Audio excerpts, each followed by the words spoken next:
ఎవరు నిజమైన భక్తుడు, నిజమైన భక్తిపరుడు, తన భక్తిని కాపాడుకుని సార్థకం చేసుకున్నవాడు ఎవడు అంటే దేవునితో ఎక్కువగా గడిపినవాడు భక్తుడు.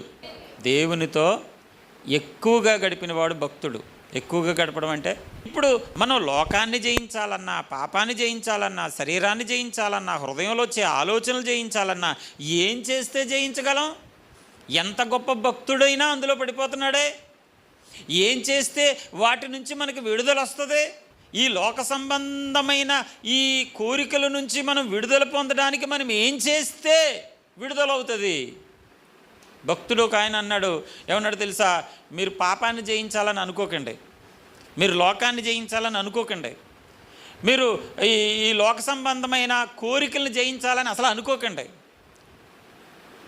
దేవునితో ఎక్కువగా గడపాలని అనుకోండి, దేవునికి దగ్గరగా ఉండాలని మాత్రమే ప్రయత్నం చేయండి. మనం ఏం ప్రయత్నం చేయాలంట?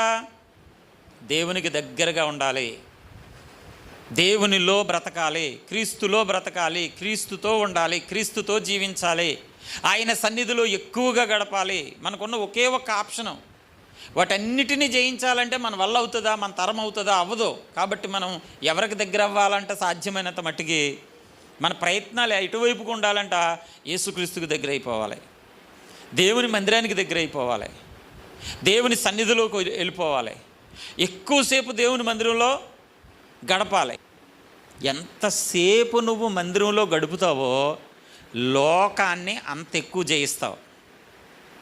లాజిక్ అది. ఎంతగా నువ్వు ప్రభువుకి దగ్గరైపోతావో నీలో ఉన్న అపవిత్రత అంత దూరం అయిపోతూ ఉంటుంది.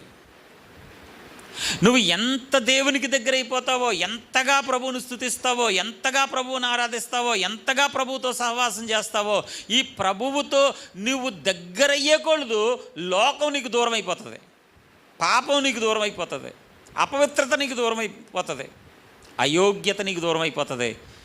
సాధ్యమైనంత మట్టికి ప్రభువుతో ఎక్కువ గడిపేవాళ్ళు, దేవుని సన్నిధిలో ఎక్కువ గడిపేవాళ్ళు ఆత్మ సంబంధమైన వ్యక్తులుగా మారిపోతారు.